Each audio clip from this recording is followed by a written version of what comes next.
Friends, स्वागत है आप सबका हमारे इस यूट्यूब चैनल स्टडी विद नवीन में। गाइस, आज हम इस सेशन के केमिस्ट्री के पहले वीडियो आपको देने जा रहे हैं। इसमें हम करने वाले हैं क्लास 12 का सीबीएसई के हिसाब से फर्स्ट चैप्टर सॉल्यूशन। क्योंकि सीबीएसई ने जो पहला चैप्टर था एनसीईआरटी से सॉलिड स्टेट, उसको हटा दिया अपने सिलेबस से। सॉल्यूशन चैप्टर में जो है सबसे पहले हमें बेसिक इंट्रोडक्शन देखेंगे। इंट्रोडक्शन के बाद कंसंट्रेशन यूनिट वो करने वाले हैं। उसके बाद सॉल्युबिलिटी एंड वेपर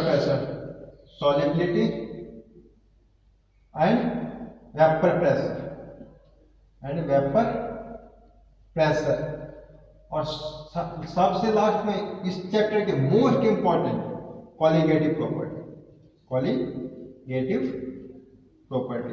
ये कॉलिगेटिव प्रॉपर्टीज 4 टाइप के होते हैं और चारों ही टाइप बहुत इंपॉर्टेंट है। ऑस्मैटिक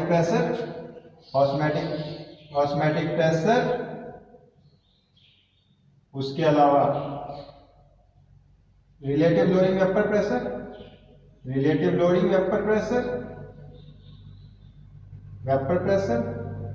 थर्ड हो गया increasing in boiling point and दूसरा हो जाएगा लास्ट में डिक्रीजिंग इन फ्रीजिंग पॉइंट। हम लास्ट में बात करेंगे वांट ऑफ फैक्टर की। तो ये सारी चीज हम सॉल्यूशन में पढ़ेंगे। तो ये हमारा फर्स्ट वीडियो है, इसमें हम मेनली इंट्रोडक्शन और कुछ कंसंट्रेशन यूनिट को डिस्कस करेंगे। तो गाइस, चलिए आरंभ करते हैं अब सॉल्यूशन। तो इसको मैं रेफ कर देता हूँ और ये आप देख लीजिए, ऐसे पढ़ने वाले हैं। इसके बाद हम सॉल्यूशन क्या होता है और सॉल्यूशन पढ़ने की क्या आवश्यकता पड़ी वो एक बार जान लेते हैं। तो देखो क्या है कि हम जो डेली लाइफ में जो चीजें यूज करते हैं उसमें मेनली चीज प्योर नहीं होता, वो किसी न किसी चीज के सॉल्यूशंस होते हैं। तो उसी कारण सॉल्यूशंस के कंसंट्रेशन कैसे हैं, उसमें क्या क्या चीजें हो सकती है, उसमें फर्क क्या क्या पड़ सकता है, वो मेनली चीजें देखने के लिए हमें सॉल्यूशन चैप्टर पढ़ना पड़ता है। और इस सॉल्यूशन में हम मेनली क्या पढ़ेंगे, तो लिक्विड सॉल्यूशन। हम कौन सा पढ़ेंगे, लिक्विड सॉल्यूशन की बात करेंगे। ठीक है, तो सबसे पहले देखते हैं सॉल्यूशन क्या है। तो सॉल्यूशन की अगर मैं बेसिक सी डेफिनेशन दूं तो सॉल्यूशन क्या है, तो solution is a homogeneous mixture of, solution क्या है, solution is a homogeneous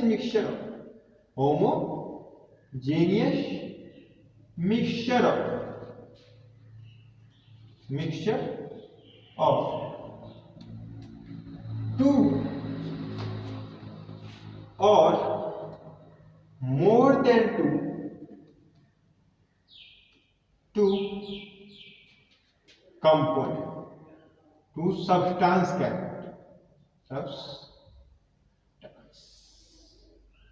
to substances, two pure substances भी कहीं पे लिखा होता है। तो सॉल्यूशन क्या है, होमोजेनियस मिक्सचर है। सॉल्यूशन क्या है, बहुत इंपॉर्टेंट चीज है, क्या है, होमोजेनियस मिक्सचर। सॉल्यूशन क्या है, होमोजेनियस मिक्सचर है। किसका, दो या दो से ज्यादा सब्सटेंसेस। अब इस होमोजेनियस का मतलब क्या होता है, होमोजेनियस मिक्सचर का मतलब होता है ऐसा मिक्सचर जिसकी प्रॉपर्टीज यूनिफॉर्म हो थ्रू आउट द वर्ल्ड। मतलब हर जगह पे उसकी प्रॉपर्टी सेम हो, ये नहीं कहीं पे ज्यादा हो कहीं पे कम हो। तो ऐसा मिक्सचर जिसका फेज यूनिफॉर्म हो, प्रॉपर्टीज यूनिफॉर्म हो, उसे होमोजेनियस कहते हैं। फॉर एग्जाम्पल ऐसा मिक्सचर जिसको देख के, जैसे मान लीजिए मैंने 1 गिलास पानी लिया, in 1 glass of water if we put a teaspoon of salt or sugar and dissolve it properly, तो उसे डिसॉल्व करने के बाद आप ये नहीं कह सकते कि इसमें क्या घुला हुआ है। आप देख के उसका फेज नहीं कर सकते। तो अगर फेज क्या होता है, यूनिफॉर्म होता है। उसको देख के आप नहीं कह सकते यहाँ पे नमक ज्यादा है कहीं पे कम हो। वो पूरा का पूरा सबका टेस्ट एक जैसा होगा, हर जगह पे नमकीन बराबर होगा। ये नहीं होगा कि ऊपर के पानी में ज्यादा होगा, ऊपर से घोल में नीचे के पानी में कम होगा। वो हर जगह उसका जो होगा टेस्ट वो बराबर होगा, नमकीन बराबर होता है। तो इस या मीठा होगा तो वो बराबर होगा।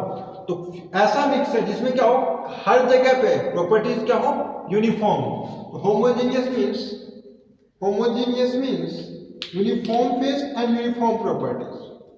होमोजेनियस का मतलब क्या हो गया, uniform face. Homogeneous means uniform face and uniform properties throughout the substance।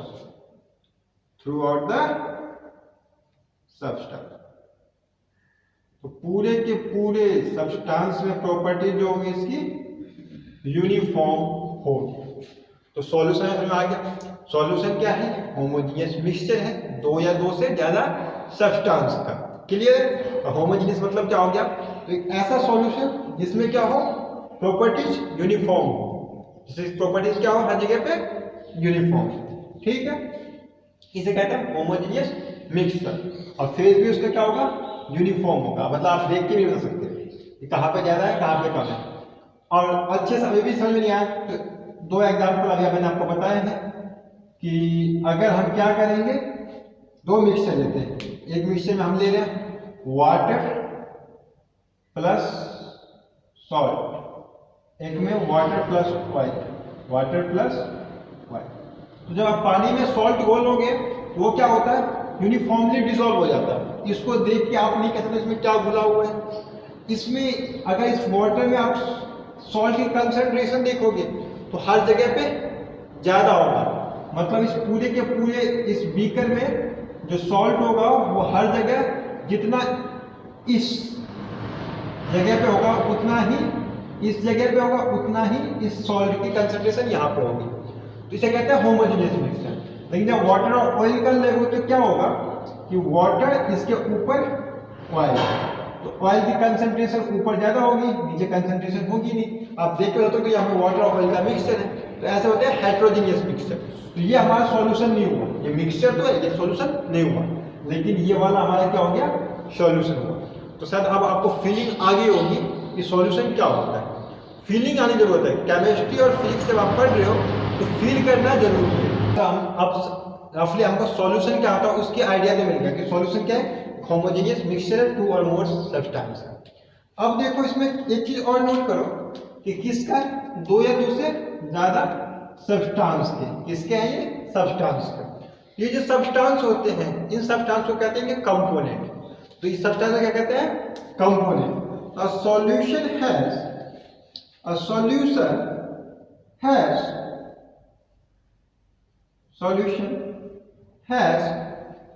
two components.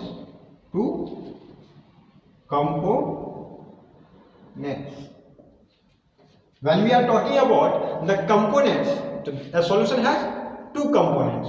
One is solute and other is solvent. One is solute and other is solvent.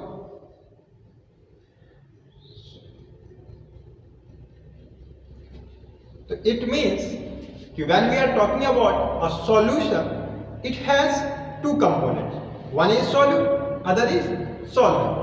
Now a big question arises: what among these the components, which components are solutes and which components are solvents? Question ये है कि अब solution में आपने बता दिया कि दो होते हैं, एक सॉल्यूट होगा और एक सॉल्वेंट होगा। तो कौन सा सॉल्यूट होगा और कौन सा सॉल्वेंट होगा, ये कैसे पता करें? तो इसका जवाब क्या है, इसके जवाब आप दो तरह से देख सकते हो। पहला तो कि जो भी कंपोनेंट होगा उस कंपोनेंट में जो लार्ज क्वांटिटी में होगा वो क्या होगा, हमारा सॉल्वेंट होगा। लार्ज क्वांटिटी भी किसका, तो लार्ज क्वांटिटी मोल्स में हो सकता है और वॉल्यूम्स में हो सकता है। मेनली मास में भी कहते हैं, जो मास में होगा जनरली नहीं होता कि वो मोल्स में होता। मोल्स में है जिसकी लार्ज नंबर ऑफ मोल्स हो वो हमारा क्या होगा, सॉल्वेंट होगा। वो क्या होगा, सॉल्वेंट होगा। तो अगर हम दो क्वांटिटी की बात करते हैं तो उसमें से जो ज्यादा अमाउंट में होगा वो सॉल्वेंट होगा और जो कम अमाउंट में होगा वो सॉल्यूट, जो कम अमाउंट में होगा सॉल्यूट होगा। एक छोटा सा एग्जांपल के थ्रू आपको समझाने की कोशिश करता हूँ कि when we take a glass of water and we add a teaspoon of salt in it, तो हमने एक गिलास पानी लिया है और एक चम्मच उसमें सॉल्ट का मिक्स किया। कंसंट्रेशन किसका ज्यादा होगा, वॉल्यूम किसकी ज्यादा होगा, किसका मात्रा ज्यादा है? तो एक गिलास पानी का एक चम्मच नमक के कंपेयर में एक गिलास पानी ज्यादा है अमाउंट में, तो जो पानी होगा वो हमारा सॉल्वेंट होगा और जो नमक होगा वो सॉल्यूट होगा। क्लियर? तो सॉल्यूट कौन सा होगा, सॉल्वेंट कौन सा होगा? तो there are two component of solution, one is solute, other is solvent. उसमें से सॉल्यूट कौन सा होगा? तो जो कम में हो अमाउंट में होगा, जो ज्यादा अमाउंट में होगा वो सॉल्वेंट होगा। इसके अलावा जो दूसरा तरीका है वो ये तरीका है कि जो सॉल्वेंट का फेज होगा, जो सॉल्वेंट का फिजिकल फेज होगा वही सॉल्यूशन का फिजिकल फेज होगा। इसका मतलब क्या होगा कि अगर हमारा सॉल्वेंट जिस स्टेट में है, वो सॉलिड में है, लिक्विड में है, गैस में है, सॉल्वेंट जिस स्टेट में होगा सॉल्यूशन भी उसी स्टेट में होगा। इसको आप ऐसे कह सकते हो, जो सॉल्यूशन का स्टेट होगा वही सॉल्वेंट का स्टेट होगा। मान लीजिए मैंने अभी एग्जांपल लिया था कि एक गिलास पानी में एक चम्मच नमक ऐड कर, तो हमारा सॉल्वेंट क्या था? पानी। और सॉल्ट क्या था? सॉल्यूट। पानी का फिजिकल स्टेट क्या है? लिक्विड। सॉल्ट का क्या है हमारा फिजिकल स्टेट? सॉलिड। सॉल्ट क्या हमारा? सॉलिड। क्लियर है? तो देखो जब इसको हम मिक्स किया और जब सॉल्यूशन बनाए तो सॉल्यूशन हमें कैसा मिलेगा? जो वाटर और सॉल्ट का सॉल्यूशन होगा वो कैसा मिलेगा? लिक्विड। वो कैसा मिलेगा? लिक्विड। क्योंकि सॉल्यूशन का क्या है? फिजिकल स्टेट लिक्विड है, इसका मतलब सॉल्वेंट का फिजिकल स्टेट भी लिक्विड ही होगा। इसका मतलब हमारे दोनों में से लिक्विड कौन सा था? वाटर। तो वाटर ही हमारा सॉल्वेंट होगा। तो दो तरीके से, एक तरीका यह हो गया कि जो सॉल्यूशन का फिजिकल स्टेट है वही हमारा सॉल्वेंट का फिजिकल स्टेट होगा। अगर फिजिकल स्टेट हो सकता है कि यार सॉल्यूट का भी वही हो जाए, जरूरी नहीं है सॉल्यूट का हो भी सकता है नहीं भी, लेकिन सॉल्वेंट का वही हो। तो अगर सॉल्यूट का भी वही हो गया फिर तो कंफ्यूज कर जाएंगे। तो हमारे लिए सबसे अच्छा यही है कि हम ये देखें कि कंसंट्रेशन या मात्रा किसकी ज्यादा है, क्वांटिटी किसकी ज्यादा है। जो लार्ज क्वांटिटी में होगा, जो लार्ज अमाउंट में होगा वो हमारा सॉल्वेंट होगा, जो कम अमाउंट में होगा वो सॉल्यूट होगा। तो there are two component of solution, one is solute, other is solvent. इतना क्लियर हुआ? और इसके अलावा हम क्या कह सकते हैं, इसको नोट कर लिया आपने? तो हम कह सकते हैं और इस सॉल्यूट और सॉल्वेंट में क्या कह सकते हैं कि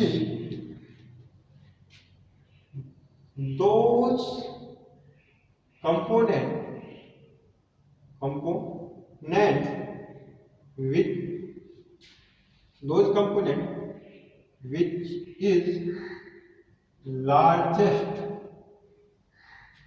in amount or quantity are called solvent। उसको क्या कहेंगे हम? सॉल्वेंट। जो लार्जेस्ट इन अमाउंट होगा और क्वांटिटी में जो लार्जेस्ट होगा वो क्या होगा? सॉल्वेंट होगा। और all the other component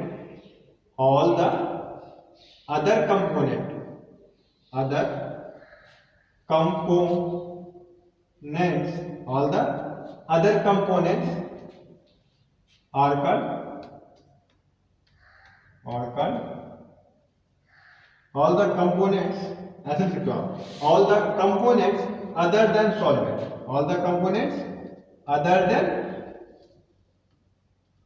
solvent are called solute। तो सॉल्यूशन का हमें रफली आइडिया मिल गया था। अब सॉल्यूशन में सॉल्वेंट और सॉल्यूट क्या होगा ये भी हम बता सकते हैं। जो ज्यादा अमाउंट में होगा वो सॉल्वेंट, जो कम अमाउंट में है वो सॉल्यूट। क्लियर है? इसके अलावा एक चीज और याद रखना है। क्या याद रखना है? कि जो इन सब में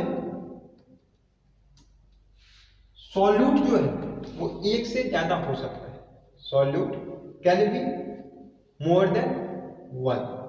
सॉल्वेंट हमेशा एक ही होगा, क्यों? जो लार्जेस्ट अमाउंट में एक ही चीज होगा, तो ठीक है, तो सॉल्वेंट हमेशा एक ही होगा। सॉल्यूट हमारा मोर देन वन हो सकता है, ठीक है। तो in a solution there are one or more than one solute is possible, but solvent is always remains one। तो सॉल्वेंट हमेशा वन एक ही होगा, सॉल्यूट एक से ज्यादा हो सकते हैं। मेनली हम जो पढ़ेंगे या एनसीईआरटी में जो आपको दिया हुआ है वो बाइनरी सॉल्यूशन की बात करता है। वो किसकी बात करता है? बाइनरी सॉल्यूशन की बात करता है। तो बाइनरी सॉल्यूशन क्या होता है? तो एक ऐसा सॉल्यूशन जिसमें एक सॉल्यूट हो और एक ही सॉल्वेंट हो, उसे कहते हैं बाइनरी सॉल्यूशन। उसे क्या कहते हैं? Binary solution. तो हम किसकी बात मेनली करने वाले हैं? हम बाइनरी सॉल्यूशन की बात करने वाले हैं। और बाइनरी सॉल्यूशन क्या होता है? दो solution which have one solute and one solvent, जिसमें एक सॉल्यूट और एक ही सॉल्वेंट हो, ऐसा सॉल्यूशन क्या कहलाएगा? हमारा बाइनरी सॉल्यूशन। और हम जनरल तौर पे बोर्ड एग्जाम में तो जनरली तौर पे दो ही सॉल्यूट बाइनरी सॉल्यूशन की बात करते हैं। They mainly take the solution which have only one solute and one solvent. And it clear? तो आपको सॉल्यूशन क्या होता है? सॉल्यूशन क्या होता है? होमोजेनियस मिक्सचर होता है, तो ये दूसरे डेरा सब्सटेंस का। होमोजेनियस क्या मिक्सचर कैसा होता है? तो ऐसा मिक्सचर जिसकी प्रॉपर्टी है, जिसका फेस यूनिफॉर्म हो थ्रू आउट द मिक्सचर या through out the substance. Clear है? एक सॉल्यूशन में दो कंपोनेंट होते हैं, एक सॉल्यूट होता है, एक सॉल्वेंट होता है। सॉल्यूट क्या होगा? जो कम अमाउंट में होगा, जो ज्यादा अमाउंट में होगा वो सॉल्वेंट होगा। जो सॉल्वेंट का फिजिकल फेस कैसा होगा? जैसा सॉल्यूशन का होगा। सॉल्यूट एक से ज्यादा हो सकते हैं, सॉल्वेंट नहीं हो सकते। अगर एक ही सॉल्यूट और एक ही सॉल्वेंट है तो बाइनरी सॉल्यूशन है। तो ये बेसिक से इंट्रोडक्शन था सॉल्यूशन का। अब हमारा बात करें टाइप्स की, जैसे मैंने चैप्टर शुरू होने से पहले भी आपको बताया कि हम किसकी बात करेंगे इस चैप्टर में? मेनली लिक्विड सॉल्यूशन की। चैप्टर में मेनली किसकी बात करेंगे हम? लिक्विड सॉल्यूशन की। लेकिन ये लिक्विड सॉल्यूशन और बाकी सॉल्यूशन क्या होता है? अगर हम टाइप्स में जाने की कोशिश करें फॉर डिटेल, तो क्या होता है कि सॉल्यूशन को मेनली आप तीन टाइप में बांट सकते हो। इस सॉल्यूशन को आप जनरली तीन टाइप में कैटेगराइज कर सकते हो, ठीक है। हम सॉल्यूशन को जनरली तीन टाइप में कैटेगराइज कर सकते हैं। एक तो हो गया हमारा सॉलिड सॉल्यूशन, दूसरा हमारा हो जाएगा liquid solution,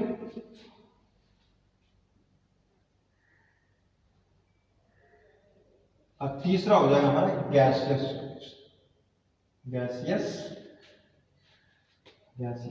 solution. Gaseous solution जो हमारे लिए इंपॉर्टेंट, जो हमें करना है वो कौन सा करना है? Liquid solution. वो कौन सा हमें करना है? Liquid solution. इन सॉल्यूशन के फर्दर थ्री टाइप्स किए गए। इन सॉल्यूशन के फर्दर थ्री टाइप्स किए गए। तो पहले हम बात करते हैं ये कैसे सॉल्यूशन होते हैं। सॉलिड सॉल्यूशन क्या होता है, या लिक्विड सॉल्यूशन क्या होता है, या गैसियस सॉल्यूशन क्या होता है। तो हमारे लिए जो काम का है वो लिक्विड सॉल्यूशन है। हम बात किसी करेंगे? लिक्विड सॉल्यूशन की। पूरे चैप्टर में जब हम सॉल्यूशन की बात करेंगे तो हम किस सॉल्यूशन बात करेंगे? Liquid solution. तो ये सॉलिड सॉल्यूशन या गैसियस सॉल्यूशन क्या होता है उसको भी हम देख लेते हैं एक बार। तो सॉलिड सॉल्यूशन क्या हुआ? तो those solution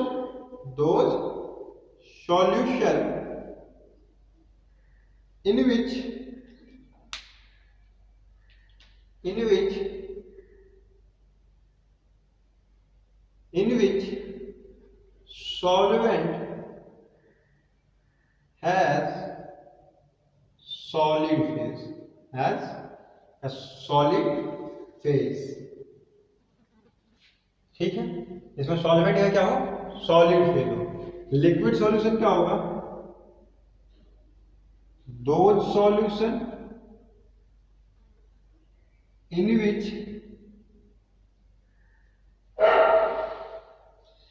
solvent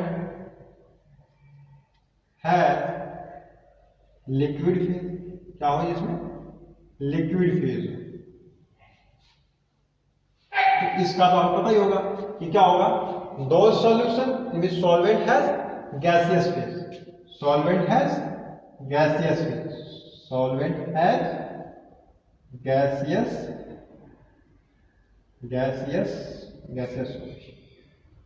gaseous phase. हमें क्लियर। तो अगर मैं आपसे पूछूं कि सॉलिड सॉल्यूशन का फेज क्या होगा तो कैसा होगा, क्योंकि सॉल्वेंट का फेज कैसा है, सॉलिड, सॉल्वेंट का फेज कैसा है, सॉलिड, तो सॉल्यूशन का भी फेज कैसा होगा, सॉल्यूशन भी कैसा होगा हमारा, सॉलिड होगा। कैसा होगा, सॉलिड होगा। क्यों होगा, क्योंकि सॉल्वेंट का फेज सॉलिड, सॉल्यूशन भी कैसा होगा, सॉलिड सॉल्यूशन। समझ आया। लिक्विड सॉल्यूशन क्यों कहते हैं, क्योंकि सॉल्वेंट का फेज लिक्विड होता है, इसका ये सॉल्यूशन किस फॉर्म में होगा, लिक्विड फॉर्म में होगा। ये सॉल्यूशन कैसे होंगे, सॉलिड फॉर्म के सॉल्यूशन होंगे, और ये क्या होंगे, गैसियस फेज वाले, मतलब इनका सॉल्यूशन कैसा होगा, गैसियस सॉल्यूशन होगा।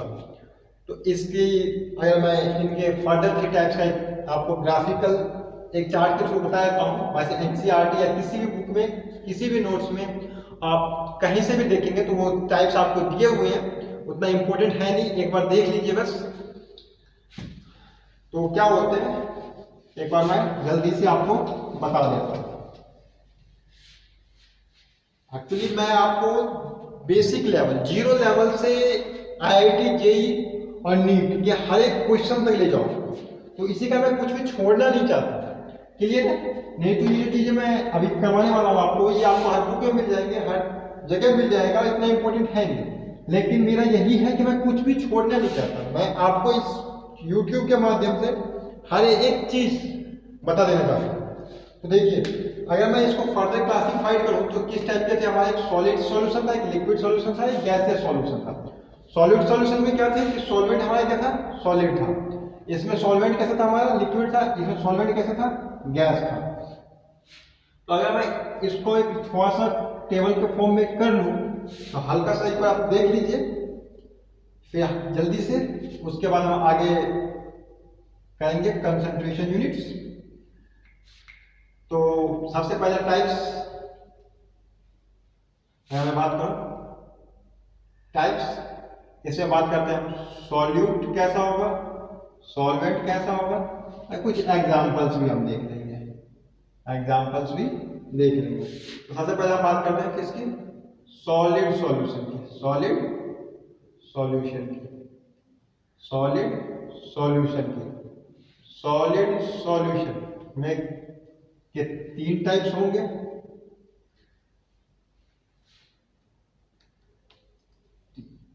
ऐसे ही फिर लिक्विड सॉल्यूशन जो हमारे लिए मोस्ट इंपॉर्टेंट है, लिक्विड सॉल्यूशन, इनके भी 3 टाइप्स होंगे।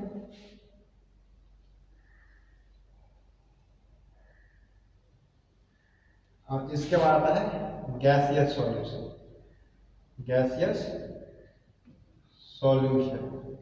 गैसियस सॉल्यूशन के फर्दर 3 टाइप्स होंगे। क्लियर। तो सॉलिड सॉल्यूशन के फर्दर 3 टाइप क्या होंगे, तो पहला टाइप होगा सॉलिड इन सॉलिड। क्या होगा, solid in solid. Solid in solid means solid dissolve in solid. तो सॉलिड डिसॉल्व इन सॉलिड मतलब सॉलिड ही सॉलिड में डिसॉल्व हो रहा है, घुल रहा है। तो इसका मतलब हमारा सॉलिड भी क्या होगा, सॉलिड होगा, और सॉल्वेंट भी क्या होगा, सॉलिड होगा। तो अगर हमारा सॉल्यूट भी किस स्टेट में है, सॉलिड स्टेट में, और सॉल्वेंट भी किस स्टेट में है, सॉलिड स्टेट में, इसे कहते हैं सॉलिड इन सॉलिड। क्लियर है? इसका एग्जांपल आप देखिएगा तो जितने भी एलॉयज है, जितने भी एलॉयज है, चाहे वो आपका ब्रॉन्ज हो गया, आपका स्टील हो गया, ये सारे क्या है हमारे सॉलिड इन सॉलिड। क्या है? सॉलिड इन सॉलिड के एग्जांपल्स। कैसे? स्टील ब्रॉन्ज बनाने के लिए क्या होता है? कॉपर, किसका? कॉपर और जिंक का मिक्सचर होता है। कॉपर क्या होता है? थोड़ा ज्यादा अमाउंट में होता है, जिंक थोड़ा कम अमाउंट में होता है। तो जिंक हमारा सॉलिड हो जाएगा, हाँ ये कैसा हो जाएगा? Copper solvent. तो ये भी कैसा हो गया? एक तरह का सॉल्यूशन हो गया, होमोजेनियस सॉल्यूशन। क्यों होमोजेनियस है? तो प्रॉपर्टीज यूनिफॉर्मली डिस्ट्रीब्यूटेड होते हैं, उसमें से कहीं से भी आप थोड़ा सा निकालोगे तो वही कंसंट्रेशन मिलेगा जिंक और कॉपर का हर जगह पे, और आप ब्रॉन्ज को देख के बता भी नहीं सकते ये किस चीज से बना हुआ है। ठीक है? तो आप उसके फेज भी कैसा होता है? यूनिफॉर्म होता है। तो ये भी एक एग्जांपल है सॉल्यूशन का। कैसा सॉल्यूशन है? Solid in solid solution. इसके बाद हम बात करते हैं liquid in solid. Liquid in solid. Liquid क्या है? सॉलिड में डिजॉल्व। लिक्विड किस में डिजॉल्व हो रहा है? सॉलिड में डिजॉल्व हो रहा है। तो इसका एग्जांपल आपने कभी अगर देखा होगा तो इसका देख लीजिए आप, मरकरी। मरकरी इन सोडियम। मरकरी कैसे स्टेट में पाया जाता है? मरकरी पाया जाता है किस स्टेट में? मरकरी पाया जाता है लिक्विड स्टेट में। अगर उसको हम सोडियम के साथ, कहते हैं सोडियम एमलगम, जिंक एमलगम, आपने सुना होगा कई बार, ZnHG, जिंक एमलगम। तो जितने भी एमलगम मतलब क्या हो गया? मरकरी के मिक्सचर। तो जितने ही मरकरी के मिक्सचर होते हैं, जितने भी एमलगम होते हैं, वो कैसे हो गए? Liquid in solid. क्योंकि मरकरी कैसा है? लिक्विड, वो सॉलिड्स के साथ डिजॉल्व है, जिंक के साथ डिजॉल्व है, और कैसे डिजॉल्व है? होमोजेनियस फॉर्म में। कैसे मिक्सचर? होमोजेनियस मिक्सचर बना रहा है, तो वो कैसा हो गया? लिक्विड इन सॉलिड का एग्जांपल। अब बात करते हैं गैस इन सॉलिड। किसकी? गैस इन सॉलिड की बात करते हैं। तो इसका एक बहुत ही अच्छा एग्जांपल है hydrogen in platinum. Platinum H2PD। बहुत बार आप ये पढ़िएगा, एज ए कैटलिस्ट यूज होगा ऑर्गेनिक में, H2PD। तो क्या होता है? हाइड्रोजन गैस का प्लैटिनियम में होमोजेनियस मिक्सचर बनाना। किसका? हाइड्रोजन गैस का प्लैटिनियम के साथ होमोजेनियस मिक्सचर बनाना। और हाइड्रोजन कम अमाउंट में होता है, प्लैटिनियम ज्यादा अमाउंट में होता है, तो गैस इन सॉलिड का ये एग्जांपल है। और ये तीन टाइप हमारे कैसे हो गए? सॉलिड सॉल्यूशन के। इसके बाद लिक्विड सॉल्यूशन देखते हैं, इसमें भी क्या हो जाएगा आपका? Solid in liquid. रोज करते हैं, देखते हैं हम घर पे, salt solution, sugar solution, sugar solution etcetera. ठीक है? उसके बाद आपका क्या हो गया? Liquid in liquid. Liquid in liquid बहुत अच्छा है, ethanol in water. Ethanol in water. इसके बाद जल्दी जल्दी कर लेते हैं, किसका? Gas in liquid. इसका भी बहुत अच्छा है, oxygen in water, CO2 in cold drink. ये सब कैसे एग्जांपल है? Gas in solid. Oxygen water में बोलना किसका है? गैस इन सॉलिड का एग्जांपल। CO2 और कोल्ड ड्रिंक में जो डिजॉल्व होते हैं वो कैसे हैं? गैस इन सॉलिड के एग्जांपल। गैस इन लिक्विड का एग्जांपल है। अब गैस से सॉल्यूशन के, सॉलिड इन गैस। क्या फूल आपने देखा होगा कई बार, जिसे हम हिंदी में कर्पूर कहते हैं। कर्पूर वगैरह क्या होता है? ये कर्पूर किसमें डिजॉल्व होता है? किस कैसा होता है? सॉलिड। इसको जैसे ही आप एयर के कांटेक्ट में लाओगे, ये वेपर्स बनकर उसमें डिजॉल्व हो जाते हैं तुरंत। तो ये कैसा मिक्सचर आता है? Camphor in air. ठीक है? या in nitrogen gas liquid. Nitrogen gas में आसानी से होता है नाइट्रोजन गैस। ठीक है? इसके अलावा डस्ट पार्टिकल इन एयर, वो भी कैसा है? होमोजेनियस मिक्सचर है। ठीक है? इसके अलावा लिक्विड इन गैस की बात करें, लिक्विड इन गैस, तो वाटर वेपर्स इन एयर, ठीक है। Ethanol, chloroform, chloroform in nitrogen, nitrogen में क्लोरोफॉर्म का, क्लोरोफॉर्म कैसा है हमारा, लिक्विड है, नाइट्रोजन गैस है, का डिसॉल्व होना, और कैसा डिसॉल्व होकर कैसा मिक्सचर बनाना, कैसा मिक्सचर, होमोजेनियस मिक्सचर बनाना, ये भी कैसा है हमारा लिक्विड इन गैस का एग्जाम्पल है। इसके अलावा जो लास्ट है आपका गैस इन गैस, ये तो बहुत ही इजी है। सबसे बड़ा एयर, एयर क्या है, गैस इन गैस का बहुत ही अच्छा एग्जाम्पल है। इसमें नाइट्रोजन, ऑक्सीजन और बहुत सारे गैस एक दूसरे के साथ होमोजेनियस मिक्सचर बनाते हैं, एक सॉल्यूशन बनाते हैं। ये भी एक एग्जाम्पल है, कैसा है, गैस इन गैस, एयर। आज से याद रखिएगा, एयर भी एक टाइप का सॉल्यूशन है। ये कुछ क्लासिफिकेशन हो गए सॉल्यूशन से। अब इसके बाद बात करते हैं हम कंसंट्रेशन टर्म। तो इसी के साथ हमारा इंट्रोडक्शन बेसिक्स क्लियर हो गया कि सॉल्यूशन क्या होता है, और आई होप आप सबको एक सॉल्यूशन का बेसिक आइडिया आ गया होगा, एक बेसिक फीलिंग दिमाग में क्लियर होगी कि सॉल्यूशन होता क्या है। आप इसके बाद हम बात करते हैं कंसंट्रेशन टर्म की। वैसे तो आपने कुछ कंसंट्रेशन टर्म्स क्लास 11 में पढ़ी होगी, और कंसंट्रेशन टर्म अगर हम बात करें लिक्विड सॉल्यूशन की, तो डायरेक्ट इस पे लिक्विड सॉल्यूशन में कोई क्वेश्चन आए ये मुझे पॉसिबल नहीं लगता, और शायद आएगा भी नहीं, शायद ही कभी आता है, ना ही बोर्ड में आएगा, ना ही आपका किसी कंपटीशन में आएगा। कंपटीशन में आता भी है तो मोल कंसेप्ट में मान के 11th क्लास का मानते हैं, ना कि हम लिक्विड सॉल्यूशन का मानते हैं, ठीक है। और बोर्ड में तो चांसेस कम है। हम कंसंट्रेशन यूनिट पढ़ते क्यों, फिर क्वेश्चन आता है हमारे दिमाग में कि हम कंसंट्रेशन यूनिट क्यों पढ़ते हैं, और काफी डिटेल में पढ़ते हैं। तो उसका रीजन ये है कि जो हमारा इसमें मोस्ट इंपॉर्टेंट टॉपिक है, इस चैप्टर का सबसे मोस्ट इंपॉर्टेंट टॉपिक है कॉलिगेटिव प्रॉपर्टी। और कॉलिगेटिव प्रॉपर्टीज की जब हम न्यूमेरिकल सॉल्व करेंगे ना, तो उसको समझने की कोशिश करेंगे। तो अगर हमें कंसंट्रेशन टर्म्स नहीं आते हैं, इस कंसंट्रेशन टर्म का एक का कन्वर्जन दूसरे में, मोलैरिटी से मोलैरिटी निकालना, मोलैरिटी से नॉर्मेलिटी निकालना, नॉर्मेलिटी से मोलैरिटी निकालना, मोलैरिटी से फॉर्मेलिटी निकालना, ये हमें अगर नहीं आएगा तो हम क्वेश्चंस नहीं कर पाएंगे।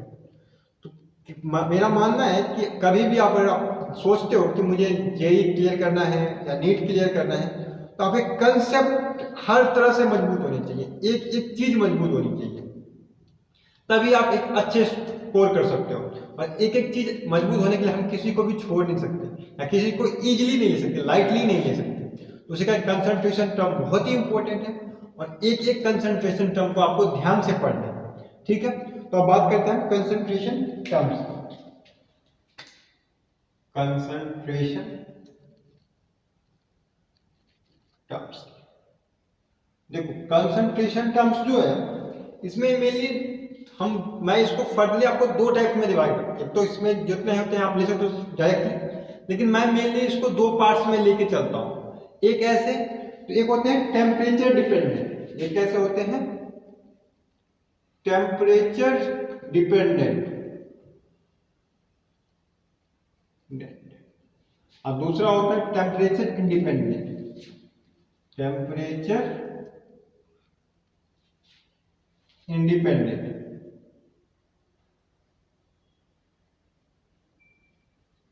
एक होता है हमारा टेम्परेचर डिपेंडेंट, एक होता है टेम्परेचर इंडिपेंडेंट।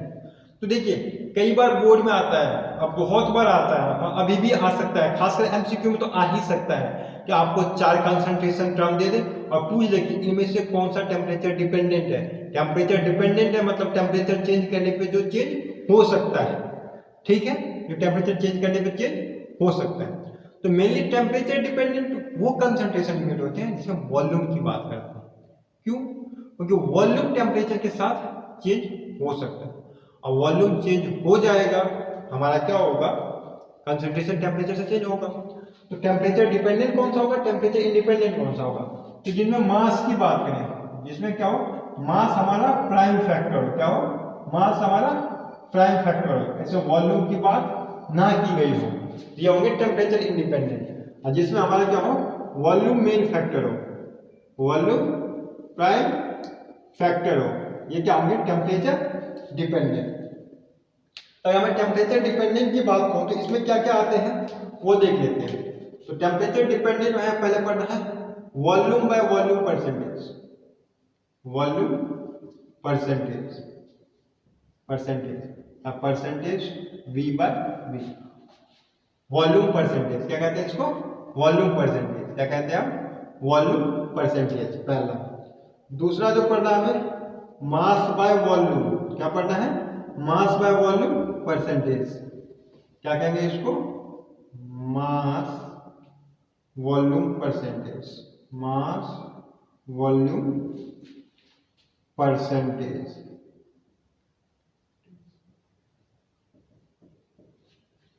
तीसरा हमें जो इसमें पढ़ना है वो है मोलैरिटी, वो है मोलैरिटी। इसके बाद जो इसमें हमें पढ़ना है वो है नॉर्मैलिटी।